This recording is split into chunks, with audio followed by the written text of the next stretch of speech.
He's able to say things that mean nothing, that sound like they have content. He took his shirt off that one time, and he was really looking like Papa Greer that time. Maybe that's what implanted Papa Greer into That's Daddy Greer. That's Daddy Greer. When the shirt comes off.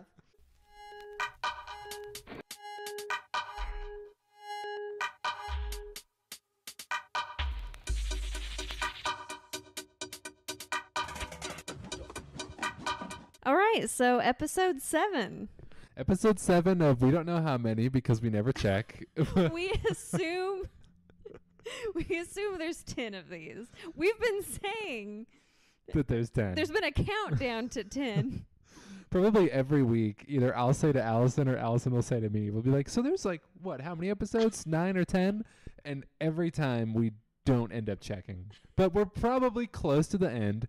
If you've been listening along so far, it's been quite the journey. We've really gone through basically any piece of Stephen Greer lore you could think of. We've touched upon. There's a few things I'm still hoping that we get to.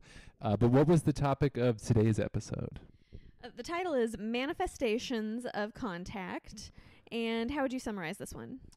I would summarize this one as... Would it be Close Encounters of the Fifth Kind, the movie, condensed into a 30-minute episode? So, sorry to interrupt you, but that's what I'm calling it. I was actually going to say it was like extraterrestrial intelligences. A lot of catalysts for context. No, basically what you just said. I mean, this is like a 30-minute version of the movie Close Encounters of the Fifth Kind. The funny thing that even makes it even more of a mini version is the last 3 minutes of this are a CE5 commercial, and like the last 30 minutes of that movie are a CE5 commercial. So it truly is a short version of that outstanding documentary film. Well, Allison, yes. I think it was only a matter of time, but the secret knowledge has discovered time travel. The last time we were talking about this was, what, like a week ago? I think I brought this on I'm pretty sure it was the last episode. I went on a wild rant how I wouldn't deign to watch any of these episodes twice. And I think the universe was like, fuck you, you're gonna. You kind of laid a bit of a curse on us. I think I did. So apologies, but well, yeah. we did have some technical difficulties. We are now back again and better than ever. But speaking of watching these episodes twice, before I get back to what I was talking about, which was who knows how long ago now, do you feel that watching this episode twice helped you enjoy it anymore? Do you feel like you got anything else out of it? No, I don't particularly feel like I got more out of it. I maintain that watching these once is maybe too much if you've already ingested any of other Greer's content.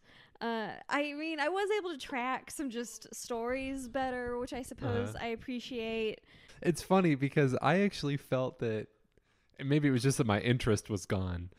I had a harder time following it the second time for some reason. I was just like, oh my God, here we go again. And, I've also decided now that we've had some time to relax and get our bearings, I'm coming at Greer full force now. People in the comments seem to think that I'm a Greer lover, and I'm not. And from now on, I'm speaking my mind. I'm not pulling any punches. If I want to make fun of Stephen Greer, I'm going to make fun of him. And there's going to be no ambiguity anymore. That's at least how I'm feeling right now. But with all that said, do you want to head back to where we were before we jump through this time portal? Yeah, I think you were talking about was it the Bogum? I was talking about a device that Stephen Greer says with full confidence exists in the Lockheed Skunk Works lab. He called it the cube. Yeah, this must be some lab. The dimension box. Yeah, and I want to start off just with saying that he brought this up because in the previous episode, you'll recall, you actually corrected me on this. You were a great Greer acolyte. I confused interdimensional with transdimensional. Yeah, that's big difference. The sound of the word is different. The sound of the word is different. The definitions kind of sound the same. Yeah, the definitions may be synonyms, but the sound of the word. Let's just say if they were in a thesaurus, they might be interchangeable, but for Stephen Greer, they are vastly different things, not even in the same book. But Stephen wanted to... Scalar. What does scalar mean? Speed of light. Stephen wanted to clarify the difference between a trans-dimensional extraterrestrial and an interdimensional being. Yeah. And his example was that at the cube, Mm-hmm. you can actually... Within the cube. Within the cube, sorry. You can close your eyes and basically travel sort of interdimensionally, and you can see, I'll put on the screen right now, the Bogum, as Stephen identifies. You can see it and then pull it out of the whatever dimension that it was in, and that monsters have been pulled out of this before and have run around the lab. Does this get its own episode? Does Bijou get his or her or they or them's own episode? No. This gets a 1 minute 30-second hot take. Ugh. Which isn't really unfamiliar territory for Lockheed Skunk Works and Ben Rich. If you've watched our Unacknowledged series, we've looked into some of the things Stephen Greer said about Ben Rich, and what we learned was that Ben Rich was known to make a lot of jokes when he had to be secretive, and he was also known to speak in hyperbole for the entertainment of his audiences. And I feel like sometimes Stephen Greer is unwilling to accept that fact, or in service of whatever narrative he's trying to push. So if Ben Rich jokingly said, we've made some sort of Star Wars ship out in the desert, to Stephen Greer, that's like fact 100%. Ben Rich was revealing that thing. With Bogum being Lockheed Skunk Works, their dimension box, and Ben Rich being related, who knows what sort of offhanded statement Stephen Greer heard from anyone related to Lockheed Skunk Works, and decided in his mind that means there's Bogums and Boojums running all around.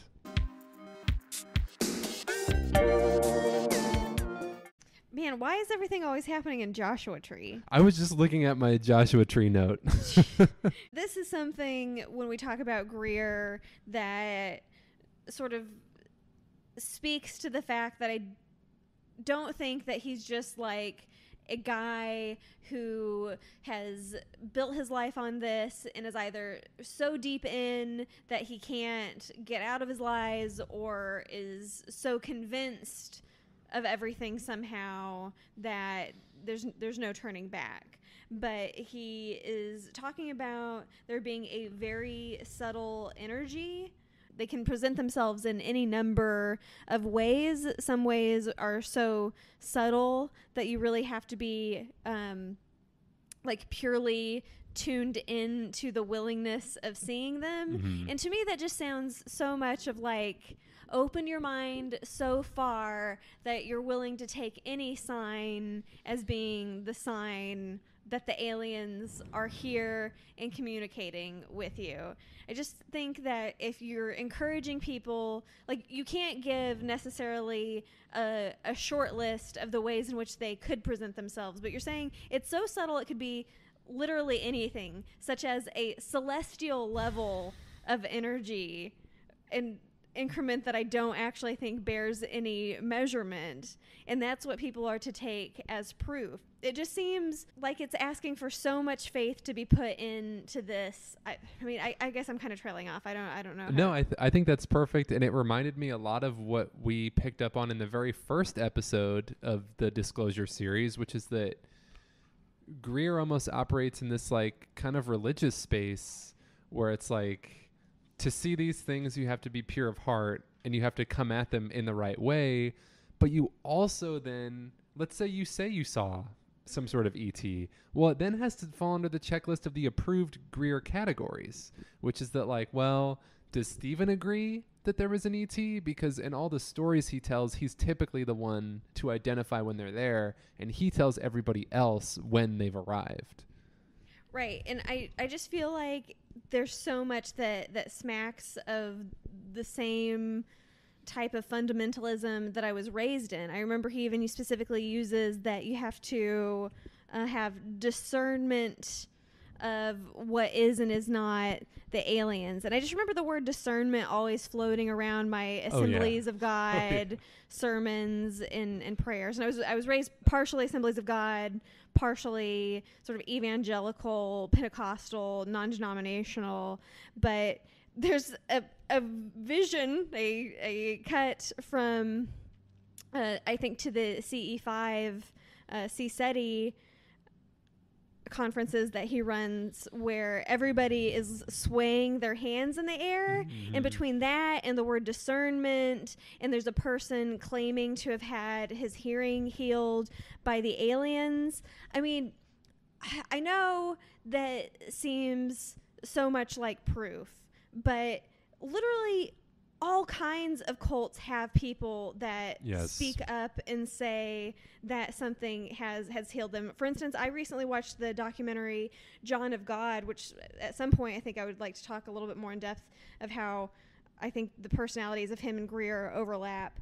But there's a person who was sexually assaulted by the man that ran that John of God cult, which was like part of a partial religion, partial like a healing cult, and this woman was assaulted. Her mother was taken there for treatment, and the woman still maintains that her mother was healed of cancer.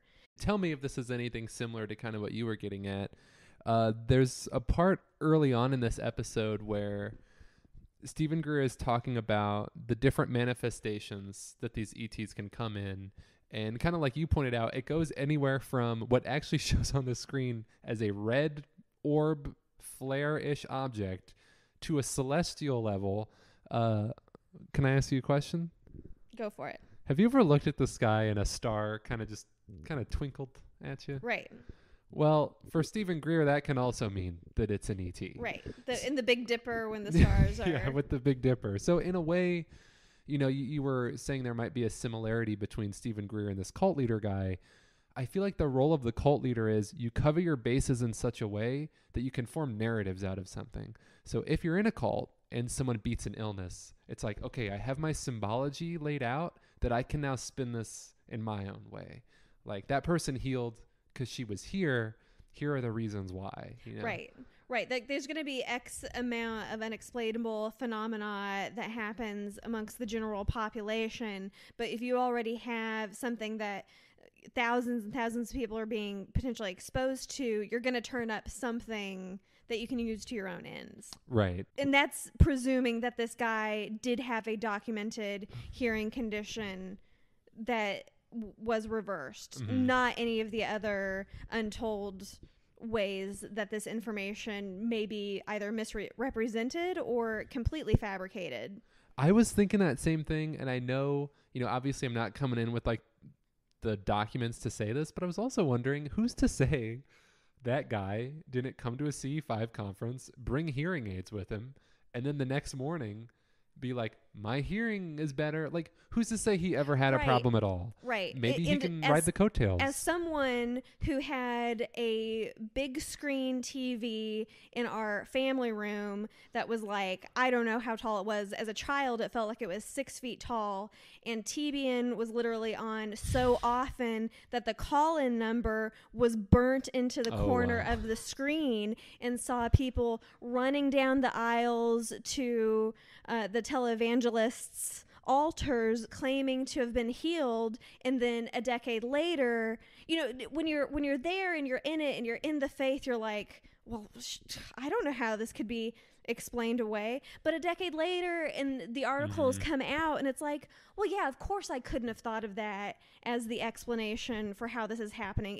It's too bizarre. I mean, you know, there were instances of preachers that had you know, earbuds in their ear, and people doing research on like the people in the audience, like in real time. Oh, really? Yeah. Dude, that is messed up. So I'm just saying, like, there are like, just I don't even want to call myself a skeptic because once again, like I do feel like my mind is open to the potentiality of UFO phenomena in general. But when it comes to Greer, I think when there's all of this other suspicious, weird stuff happening, I think it's reasonable to start connecting his actions to the actions of other people that have been misleading people.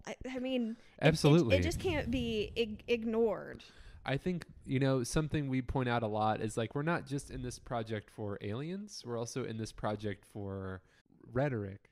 And I think something we've most consistently identified other than over anything else is like the ways in which, whether you want to call him a grifter or a charlatan, a cult of personality or whatever, they might take different forms, but they use similar methods. And I almost see it as like, did you ever play Candyland when you were a kid? A little. I don't really remember how Candyland works. I just remember there are certain spaces you can't step on or you get like stuck there for a while or something.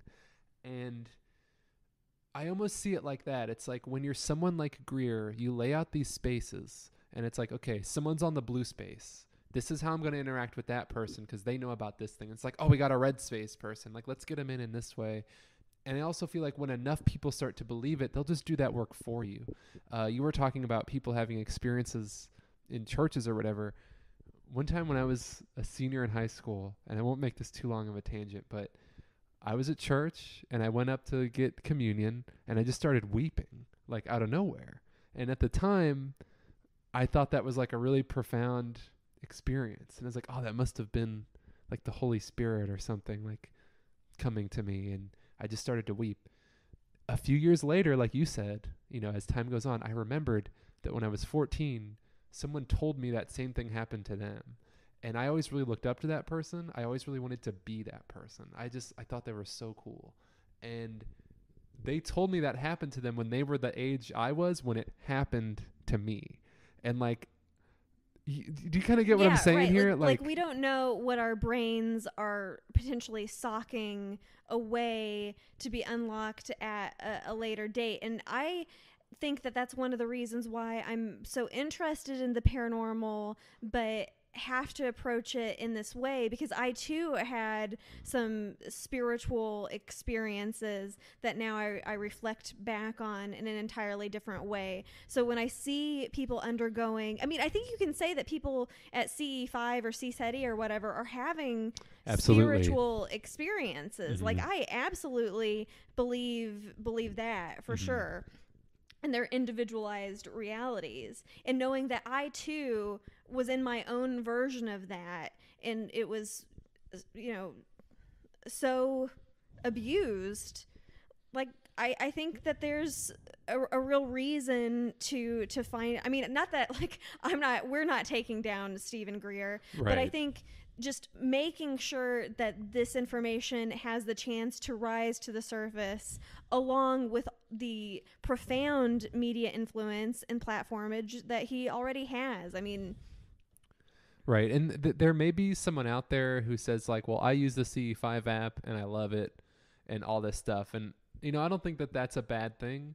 I just think that there's a lot of funnels in the Stephen Greer machine that ultimately just put money into his pocket. Like, as we joked about when we started this series, there's a link you can click that has a huge capital letters 40% off. And it's not 40, or it says 40%. When you see that on the internet, you think discount. What it actually means is just that 40% of what you pay for Gaia will go directly to Stephen Greer's foundation. To Stephen Greer. And the thing is, if you meditate, if you're using Stephen Greer's app or not, like you do that often enough for long enough, you're going to have an experience. Mm-hmm. And when someone did it because they downloaded the app, they're going to tie that experience to the app or to the person or whatever. And then you have a real influence over that person when they're connecting that spiritual moment to your program. I mean, we experienced that whenever we started digging into the transcendental meditation stuff. I was and just about to bring that up. It's basically ran the same way as Amway, which we got to Amway because we were reading, or I was reading that dumb Robert Kiyosaki book. And then someone tried to make us join their MLM when we're sitting in a Panera. Yeah. I mean, these things just all fold into each other and all smack of the same bullshit. And I don't know what to do about it. I think we're going to figure it out as we go.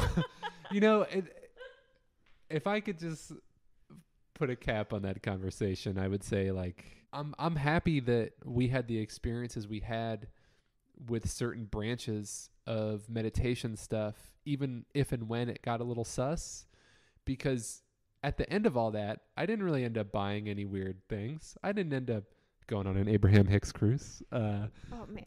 But that maybe that's coming. But I did actually, get out on the other side, having learned how to meditate and learned the role it can have in my life. So like that was a great thing, right? What I'm getting at with all this is that that's still something you can sell to people. And because it's like that, there's just always going to be someone out there looking for a new way to repackage meditation and sell it. And I think I'm going to have to use this as the first caveat to say why we decided to. I mean, there's a lot of reasons why we call ourselves The Secret Knowledge, but definitely one of them is it's sort of like a joke. Mm-hmm. Like, we came across all of this information that each individual niche or subgroup was sort of like, I have the secret sauce. Mm-hmm. Come try my sauce. Look, this is the best sauce. That'll be $25, please. Memphis barbecue sauce. And even though we were able to often take away substantial value that we could bring into our own lives absent of that subculture, that niche, or that little area of philosophy that we've discovered, which for the record is no secret, but lots of people are talking about it. But it also is entangled with all of this malarkey and bullshit. So what do you do when so much of the things in your life you appreciate and value and have found meaning in are also the things that are entangled with all of this bogum?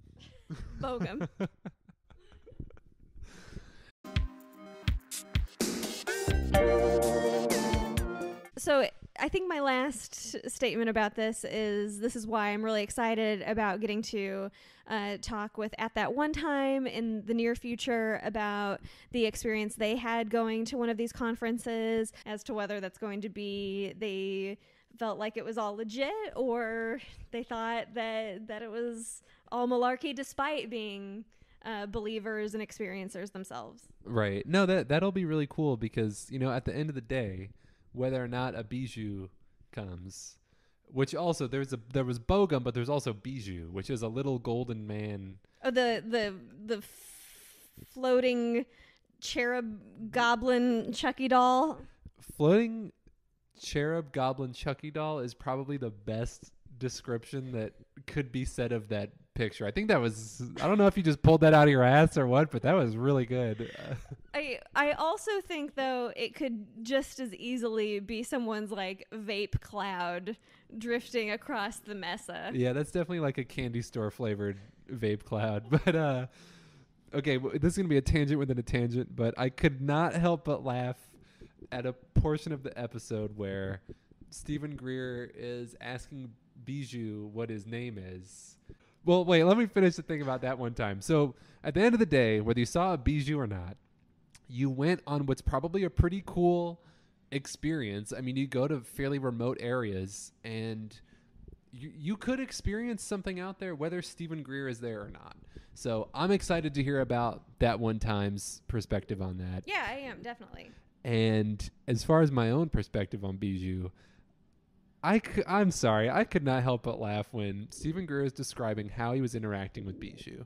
And by the way, he knew Bijou came from the future because he saw him over his right shoulder, and right means future and left means pass. For Greer. For Greer. But for me, it's the opposite. I don't know where you stand on the whole. I know it's a pretty politically divisive issue, but for me, it's left. Papa Greer said so. Papa Greer knows so. Papa Greer, it's like a mama bear, papa bear. You got to be just right. You got to be in between the left and right.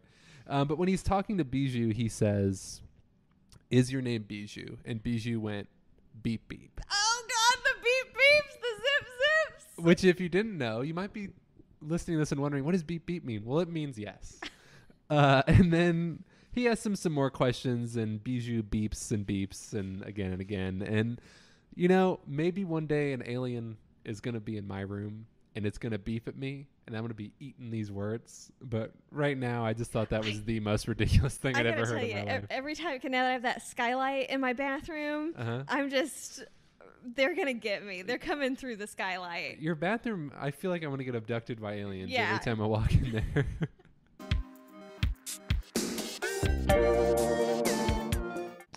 On the topic of Billy Carson, I just wanted to say one of the questions he asked.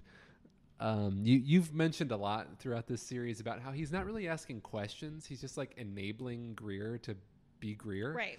At one point, he asked, "What else happened that was profound?"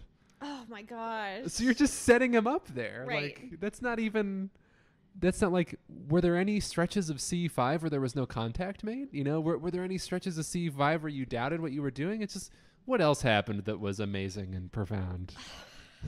That's amazing. I did not notice that one, but that's got to be one of the top 5 contentless questions that Billy has. And he has a lot of wows. He does. Wow. It's not even like an energetic he has wow. to sound sincere, and I think that's another thing that's really grating on me in this 10-episode arc. This 10 weeks of my life where we're spending so much time again on Greer, and they're just so earnest. Mm-hmm. It's just so. Like I think that's why I said Papa Greer, just because I always feel like I'm kind of getting a bit of a talking to, like a loving talking to, and maybe that's what some people are responding to in terms of him being so entrancing. Like, he seems to be a man with a fairly large physical presence. Right. He's well spoken. He is articulate. He's able to say things that mean nothing, that sound like they have content. He took his shirt off that one time, and he was really looking like Papa Greer that time. Maybe that's what implanted Papa Greer into That's Daddy Greer. That's Daddy Greer. When the shirt comes off. Well, do you have any thoughts about the 1% Maharishi effect and the idea if we can just get 1% of the population to do CE5 the Greer way, we will save the world peace? Well, you know, I'd like to self-identify myself as the Mulder of this podcast. I want to be the Mulder, though. But the reason I'm going to self-identify as the Mulder is because if you hit me with the right thing at the right time, it's going to bring out a kooky side of me, and I just can't help it. And do I find a beautiful sort of romanticism about the Maharishi effect? I do. Like, because I think about it in my head, we live in Springfield, which, probably not counting college students, which would increase it, we have a population of about 200,000, 200 to 250,000. And, like, I ask myself, like, what if, like, 2,000 people in town were just, like, zen to the fuck out? Like, let's say it was you or me. How many people do we interact with on a daily basis, you know? What if it could trickle down, right? What if there could be trickle-down economics for Zen, you know? And you know what? I appreciate that about you, and I think that's a lovely note to end this on. So while I don't think that Stephen Greer is the answer, let's go ahead and say, let's get 1% of the population to meditate. I don't know, what are you? I mean, you seem to be literally campaigning for this. Well, stuff, I was kind of. So that's like part one, right? Like, I think in theory, I love that idea. And I think the reason I want to meditate isn't just to, like, be a better person, but because I know when I meditate, I do treat people better. And I think it makes me a little bit more empathetic and just a little bit more able to step out of my own shoes, like for a couple seconds. So if you propose the Maharishi effect to me and I believe it could work, then yeah, it like sounds amazing. I don't necessarily think we need CE5, to do that. Like, I think in my perfect world, first time you ever open YouTube on your phone, you get a free video that you have to watch and it teaches you how to meditate or something. I don't know. I like the idea of it as a romantic sort of hippie idea, but do I think it can happen with CE5? No. Well, you seem to be on board there for a second. I was on board with the non-CE5 edition. So for $500, you can enroll in the TSK course for self-betterment and meditation. I actually have a few course packages available. If you don't want to pay the $500, you can pay $300 and get 2 courses. They're both the same. They're just me. Is it one for a friend? One is for a friend, and I have a pet edition. You can have it play for your dog when the dog is gone. About Bijou? I do have a Bijou edition. It attracts Bijou to you, but you have to listen for the beeps. And if you don't hear the beeps... All right. Well, folks, beep, beep, zip, zip. Give us a like, give us a subscribe, hit the notification bell. Actually, I heard something really crazy. This will be my last thought. If you... I think like YouTube is rolling this out on like the day I'm going to upload this. If you hit the subscribe button, it will make 2 beeping sound effects. So hit the subscribe button and see, and get back to me. And get a kiss from Bijou. Yeah, get a kiss from Bijou.